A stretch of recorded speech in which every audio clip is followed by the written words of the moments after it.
Want to quickly change your profile picture in Dola AI? Yeah, maybe your photo is outdated or you just want something cleaner. In this guide, I'll show you the easiest way to update your Dola AI profile picture step by step. First, open Dola AI on your phone or computer and make sure you're logged into your account.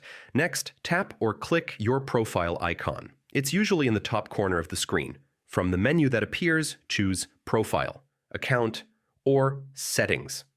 This opens your account information page. Now tap your current photo or the empty avatar circle.